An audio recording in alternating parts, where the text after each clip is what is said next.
Maaring may pag-block ng communication dito or may something dito na nag-block ng communication. Maybe this is you or this could be someone here. Yan, no? Na nag-block ng communication dito. Pero kung sino man yung nag-block, nakikita ko rito na gusto niya itong tanggalin. Yan, no? Gusto niya itong tanggalin. So, kung ito man ay pag-block sa social media, nakikita kong tatanggalin niya na yan. Yan. Okay? Pero parang hindi madali kasi mukhang kinakailangan niyang may mga kaharapin dito, no? Maaring mga, yung blockages, meron pang mga sub-blockages. Kung baga sa family tree, maraming sanga, diba? Yung mga blockages, may mga blockages pang mga maliit. So with the chariot card right here, looks like no, this is a different energy. Magkaibang energy yung nakuha ko rito. Yung isa, no, may gustong tanggalin na blockages at mga sub-blockages. Samantalang yung isa, no, pwede nyo pagpalit-palitin yung roles dito, mga babes, no. Nakukuha ko naman that with this chariot card right here, yan, no. Sa lahat ng mga nakasakay sa chariot, yan, no, dito sa deck na ito, ito yung kahawig ng magician. See, this person is holding this wand right here. So, it looks like maganda at tuloy-tuloy ang magagandang progreso at mga positibo rito na mga pangyayari sa kanyang buhay. So, yeah. Let's see yung nangyayari rito, no? At sino yung dalawang energies na yun. Bala kayo, ilagay niyo sarili niyo ron, mga bears, no? Kung alin kayo ron, pero nakikita ko rito na hindi nga parehas, no? Kasi meron dito with this, okay, Five of Cups energy. Yan, kung papansinin niyo, itim ang wedding gown. So, pwedeng separated kayo nitong person na to, no? Or hiwalay na kayo ngayon. Doesn't have to be na naging kasal kayo or married kayo. Pero pwede rin naman na hindi natuloy ang inyong kasal. Pero kung sino man siya rito, mga ways, naging committed kayo sa kanya rito, no? Pero, nakikita ko rito na ito ay energy ng taon na gustong maalis yung pag-block. So, ibig sabihin, ito yung taon na may kakaharapin pang mga blockages together with the sub-blockages right here. Ito ang kanya ritong emosyon at pakiramdam, no, to the point na halo-halo parang mekos-mekos na mekos-mekos, mix-mix, no? Mix-mix na yung emotions and feelings niya rito. Parang nakakaramdam ako sa kanya rito ng parang nahihirapan siya, nalulungkot siya, luhalo na, naiinis. Yan, parang naramdaman niya na lahat ng mga samut-sari ritong emosyon at pakiramdam sa sitwasyon niya na ito. So, alamin natin ng iba pa. O, diba, hindi talaga kayo parehas, tingnan mo. O, meron talaga isa dito na sumasagana at makakaranas ng kasaganaan, no? Yan. Slowly but surely. Diba? Hindi parehas yung energy. Okay, let's go.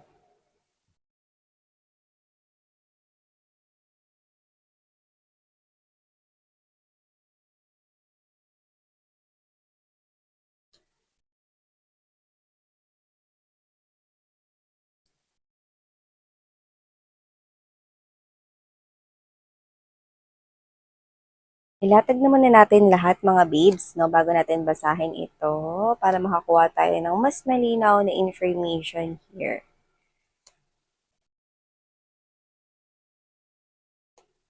Mag-exercise muna. Maglinis muna kayong bahay, balik na lang kayo mamaya. Oh. Mm-hmm. Wow. You've got the crown. You've got the crown. Ang laki ng crown na to, no? You've got the crown. This is the Ace of Coins energy. So, mukhang maganda-ganda yung nakikita natin, no, na future for you guys. Not yung iba, sinisimulan nyo na yan. No? Habang meron ditong isa na, tinanin nyo, oh, parehas may pag-akay dito. So, parang may nanghihina. Yan, may nanghihina rito, mga babes, no? At hindi siya rito makapagsimula, no? Kabaliktaran ng kung ano ang mangyayari or nangyayari na sa buhay mo. So, Hey there mga may loves collective, thank you so much sa patuloy at wala ninyong sawa na pag-support sa akin dito sa channel na to at sa mga new subscribers. Ako po si Yan, welcome kayo rito sa aming community and sana magstay kayo. Pwede nyo rin bitbitin ng inyong mga barkadas, family and loved ones ninyo here kasi baka meant to hear din nila ay mga mensahe na meron dito sa channel na to. So kung hindi nyo pa knows mga babes, no, new subscribers, returning subscribers, thank you so much. Meron tayong new channel na all about Taurus. Ang link ay nasa description box. So you might want to check that out. Kung dealing kayo with Taurus or kung Taurus kayo or kung hindi kayo dealing with Taurus, no, pero may Taurus kayo in your natal or birth chart, you might want to check that out kasi maaring makaresonate din kayo sa mga mensaheng nakapaloob sa channel na yon. Yan, no, sa channel na yon, it's in English language. So, yan mga babes, no, pag-usapan na natin ito. So, nakikita ko rito, no, na meron dito with the full card energy, Queen of Cups energy, there's that Seven of Cups energy. No, nakita ko rito na may nawala yung focus. Okay? So, nakita ko rito na meron dito, no, na umala sa isang napakalambing at napaka-sweet na connection. Yan, no. Hindi ko sinasabi na clingy ka, pero maaaring ikaw ay expressive sa pagpaparamdam sa kanya na siya'y minamahal mo, no. Meron ka ritong sariling paraan upang ipakita rito mga babes ng iyong pagmamahal sa kanya. Pero dito nakita ko na lumalabas ka bilang Queen of Cups energy. So, ibig sabihin, no, minahal mo itong tao na to, no, sa kapila ng kanyang mga kakulangan. Yan, no. Nagsa-stand out yun, kaya binanggit na natin, no. Minahal mo siya sa kabila ng kanyang kakulangan sa mga bagay na kahinaan niya rito tinanggap, no, minahal mo siya rito, inaruga, mga babes, no, bulol. So, yung mga babes, no, kita ko dito, inaruga niyo siya rito, minahal, no, at tinanggap. Okay? Sa kung sino siya, paano siya rito. Pero yun nga, no, umalis pa rin yung moko ngayon, no. Ang saya-saya niya rito, tinan ninyo, bangin na pala yung susunod dyan, wala siyang kamalay-malay. Yan. Alam nyo kasi, noong unang panahon, ganito yung pag maglalayas ka. Yung mahabang stick na yan na may dulo doon. So, hindi ko alam kung ba't ganyan lang baka konti yung damit nung unang mga panahon or noon-noon pa, no? Pero yan lang talaga, ganyan lang, no? Malalaman na agad ng mga kapitbahay or mga taong makakasalubong na naglayas ka kung ganyan ang itsura mo. Para ka nagtitinda dyan. Yan, no? Ganyan itsura niya, mga babes. No? Umalis siya, lumaya siya, no? Doesn't have to be na magka-live-in kayo sa iba, yes. Doesn't have to be na married kayo, pero sa iba, yes. Yan, pwede rin naman na committed kayo, may commitment dito. Yung iba, pwedeng ikakasal na kayo, or nakikita mo na siya as you're the one. Pakakasalan mo, forever mo. Kasi, lumabas ka dito bilang Queen of Cups, no? At ikaw ay isang mermaid dyan. So, ibig sabihin, no, kakaiba na pagmamahal ang iyong ipinamala sa tao na yan. No? Pinakitaan mo siya dito ng fairy tale love story no, na buhay sa pagkatao mo si Cinderella, Snow White at kung sino-sino pang Disney princesses. Or Prince Charming, yan. No? Wala naman kasi talaga mga pangalan yung mga Prince Charming. Basta Prince Charming, yun na yun mga babes, no? Pero magkakaiba yun. No? Hindi yun si Prince Charming na iisa lang. Prince Charming, Snow White, Prince Charming na yun ni Cinderella. Ayun din, no? Diba? Dito, sa nakita ko rito, no? Kahit na siya pa si Bis, minahal niya pa rin siya rito. Yan. No, kaso, umalis yung mokong sa balutan, lumayas, nag-focus, may ibang pinag-focusan rito, no? So, doesn't have to be na with this kind of situation, maaring hindi pera lang yung involved. Basta meron siya nakitang nakakasilaw, parang nakakahumaling sa kanyang paningin, gusto niya talaga na mag-dwell sa ganong klase ng sitwasyon, kaya siya umalis. Isang bagay na nakaagaw ng kanyang atensyon, nakapukaw ng kanya rito na parang um, alam mo yung parang nabuhay rito yung intensity ng parang na-excite siya sa bagay na ito. Pero hindi niya alam na ito pala ay ang ikahihulog niya sa kanyang ang ikahuhulog niya sa isang bangin. Yan, no? Na siya rin yung may gawa kung ba't siya dito nahulog. Yan. So, nakita ko rito ng maraming pera, pero ang nakakaloka, no? Ito ay paurong para sa kanya. So, malaki siguro mga babes, no? Ang problema niya ngayon na pinagdadaanan or nagkakaroon siya ng shortage or lackage of finances when it comes to money coin. So, pwedeng may trabaho nga siya pero hindi niya ramdam yung pera. Pwede rin naman na lack of finances na gusto rito na magkaroon ng um, dagdag na ipon or kita no pero hindi ito sumasapat no. Alam mo yung nararamdaman niya, alam mo yung pakiramdam ko. This person is yung energy niya kasi na nakukuha ko, na sense ko dito. Yung parang meron siyang pera sa wallet niya or sa ATM niya rito pero tinitipid niya. Mm. To the point na ayokong gastusin 'to kasi ito na lang yung pera ko. Ayoko 'tong ilabas kasi makukulangan ako. Gipit, yun. Gipit. Yan mga babes, no? Gipit siya kaya kumakapit siya rito, no? Na wag niyang galawin yung pera niya with the Four of Coins energy. Sinusubukan niyang i-balance pero tingnan mo naman, Two of Coins in reverse. Hindi niya mabalanse itong mga babes, no? At lahat ng nilalapitan niya rito, no, na hinihingan niya ng tulong, pre, pahiram naman ng pera. Alam mo yung mga kaibigan niya pa 'to, tsaka mga katrabaho, pwede rin naman na malalapit sa kanya. Sige, sabihin na natin family members. Nakakuha ko rito mga babes, na nilalapitan niya, tinatanggihan siya. Pero yung iba nakita ko may pera naman. Yun nga lang kasi, mga babes, no, ayaw nilang bigyan ito. So, hindi siya nakakuha ng tulong. Kaya kung sino man to umalis sa buhay ninyo, gipit siya ngayon kasi in the present moment ko to nararamdaman. Like literal, no, na parang gusto niya nang kantahan yung wallet niya tsaka ATM niya, no. Yung pera doon, yung laman doon na parang, wag ka lang mawawala. Yan, no. Ayaw niya mawala yung pera niya doon. So, tinitipid niya talaga mga babes, no. Wag lang talaga mawawala, no. Kasi wala rin naman kasi magpapahiram sa kanya. Wala siya malapitan dito, wala siya dito mahingan ng tulong. So, nakikita ko rito mga babes. Problema siya rito, no, with this Four of Swords energy right here, no. So, yan, tinan mo. Mukha talaga mga babes na gipit siya, no. Baka wala siyang electric fan kasi nakahubad siya dyan, no. Topless. Pinagpapawisan rin siya rito. So, baka wala na rin siyang pambayad sa kuryente. No? Baka naputulan rin ito. Ayan, blinerd ko kasi yung nakatopless siya dyan, mga babes. No? Dito hindi siya makatulog ng maayos. No? Kakaisip kung saan kukuha ng pera. Tingnan mo naman, no? Very consistent ng itsura niya rito. No? Electric pa. Wala siyang electric. Itsura niya kasi rito pawisan. Yan, no? At hindi siya dito makatulog ng maayos at tama dahil sa problema niya sa pera. So, pera talaga problema nito. Kahit may trabaho siya, nung kukuha ko yung iba, kahit may trabaho rito, hindi talaga sapat.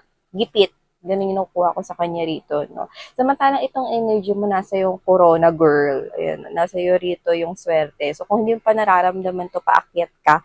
Kasi, Six of Wands is energy over a long battle. Victory over a long battle. Yan, no? Dito nakikita ko mga babes, so sa'yo ang corona day.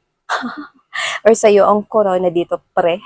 Kasi ayan, no, nakikita ko rito na mag-uumpisa ka rito, no, ng smooth at talaga naman na magkakaroon ka rito ng meron kang mai-establish na matibay na pundasyon, lalo na pagdating sa pera, sa money, business, or career. Yan, no. Yan yung nakukuha at makakamit mo rito, no. Nakakakuha ko dito ng mga energies na nagsisimula na itong mangyari or mag-unfold sa inyong buhay. So, kung nararamdaman mo na ito na parang nagiging positibo ka na may mangyayari sa iyong maganda pagdating sa trabaho, pera, na parang ikaw to na, nararamdaman ko talaga sis na kukontakin ako, i-email ako, tatawagan ako nung in-applyan ko rito. Grabe, alam mo, babit na bit ko talaga yung posisyon dun eh. Yan.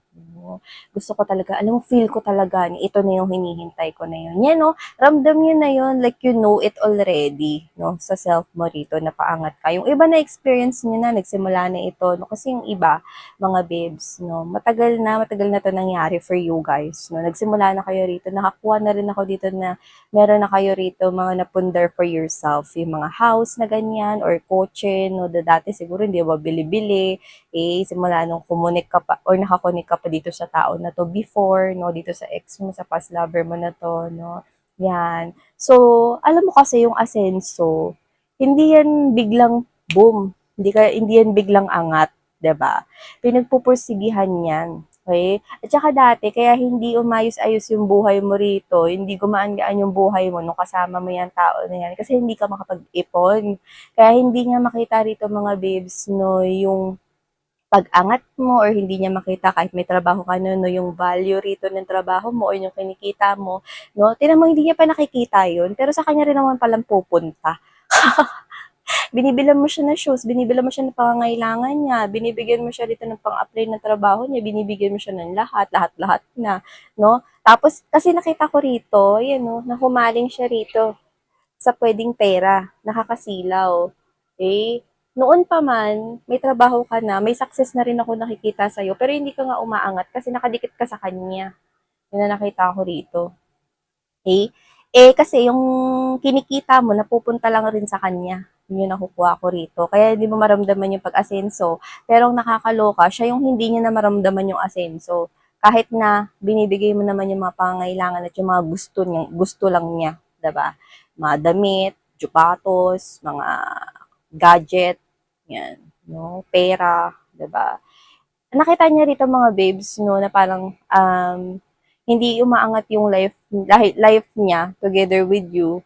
Ang jupal, no? Pero yung totoo, nakita ko naman na parang sa kanya yung mas malaking porsyento ng bahagi ng kinikita mo. Yan, no? Hindi niya maramdaman na gets mo ba mahal? May trabaho ka, okay, kahit na okay yung kita mo or salary mo or kinikita mo sa business mo kung wala kang work dati, no, nung kasama mo siya, no? Napupunta sa kanya pero hindi niya pa makita na sa kanya napupunta. 'Di ba ang jupal? Ngayon, nung may nakita siya dito, no, na parang mas nakakapag-provide daw sa kanya, nakita ko na itong tao na to ay umalis sa sitwasyon ninyo. No? Napaka-magical ng ibinigay mo sa kanya ritong buhay. No? Pero naghangad pa rin siya ng iba. Yan, no, wala tuloy siya ritong kandila lang siguro ginagamit niya. Brand out, yan, no, brand out pero mukhang sa bahay lang niya. Yan, no? Not literally brand out na, pero nakikita ko nagsasuffer siya ngayon at nagsastruggle sa money. Yan, yung nakikita ko rito, no? At saka nakita ko rito na may isang pangyayari, yung iba pwede nangyari na to, pero yung iba mangyayari pa lang. Nakikita ko na magkikita kayo nito sa isang unexpected na sitwasyon kung saan makikita niya na ikaw ay may kakayahan ng bumili. Dito magugulat siya. Yan, no? Nakakagulat mga babes, no, na itong tao na 'to makikita niya ito ng harapan. Like literal na lalapitan ka niya, oo, no? Kahit tinalikuran ka niya, hindi ko nga alam kung saan siya kumuha ng lakas ng loob na lumapit pa siya rito at i-approach eh. Pero very random lang to you. Yun yung mangyayari. Kunwari ganito, bigyan ko ka example. Day off mo, nag-grocery ka. Yan, no? Bumili ka dito ng mga damit mo, damit ng family mo, or marami kang binili kasi yun lang yung rest day mo eh. Ginagamit mo yon. Yan, no? So, lumabas yung notification. Ginagamit mo yun mga babes, no? So, whatever the case may be, ginamit mo yung rest day mo rito para ikaw ay mag-shopping, letter F. Yan, no? At nakita mo siya, no? Nakita ka niya actually, nakita mo rin siya. Lumapit kasi siya sa'yo eh. Yan, no? Pero wala namang nangyari dito. Iyo ko na rin, dami mong binili kasi yun nga yung day mo, ayaw mo masayang. No? So, bumili ka na ng lahat, pang grocery, no? Pagkain, lahat-lahat, no? Sa bahay ninyo or mga kailangan mo, ganyan, no? And then, this person, nakita niya, ang dami mong shopping bags, no? Ang dami mong pinamili, no? Tapos, nagtitingin siya ng electric fan. Ano bang, ano bang problema mo, miss yan sa electric fan? Ginamit ko ng example, bakit? O, mali mo, sa appliances kayo nagkita, no? Siya bumibiling electric fan, rechargeable, tapos ikaw, aircon yung tinitingnan mo, o kaya yung two-door na ref, yan, no? Pero wala namang nangyaring ganito. Miss, ano yung pinakamahal niyong ref dito? Meron ba kayong ref na kasing laki ng first floor? Wala namang ganun. Like, literally, this person will approach you right here and will tell you na, kamusta ka na, ganyan, no? Pero alam mo, ayan, so yun nga mga babes, no, nalobat ako. Di ba kanina may lumabas notification, sabi ko sa inyo, your cellphone will automatically close in 30 seconds. Taray, ano to, minute to minute, no? Tarantatious tuloy ako. Hinahanap ko pa yung charger. So, yun nga, no, the show must go on, kaya may pakable tayo rito sa mga babes. No? Sipin nyo na lang, design. So, yan, no. Okay, so going back right here, yun nga, no, this person here, parang it feels like bangungot sa kanya, no, may pag-akay rito, kasi parang this person with that Four of Cups energy, this person missed that opportunity here with you, di ba? Lalo na ngayon na mas nararamdaman niya yung kapit sa kanyang kaperahan. May struggle kasi ngayon. Dumadaan siya sa obstacles na may kinalaman ngayon sa kanyang money. Hindi tuloy siya dito makapush ng money goals or kung ano man may target siya rito na money-related na mga plano, hindi niya yun ma-push. Like literal na pag dumadating yung pera, nag slip lang din agad sa kanyang mga hands. So, kung sino man tong kadil ninyo, whoever is this, I'm picking up na this person is makikita niya right before his or her eyes. Okay? Yung tagumpay mo. Yan, no? Na hindi niya nakita noon. So, ito nga, collective, no? Yung nakuha nating mensahe for you guys. Thank you so much for the warm love and support you're giving me.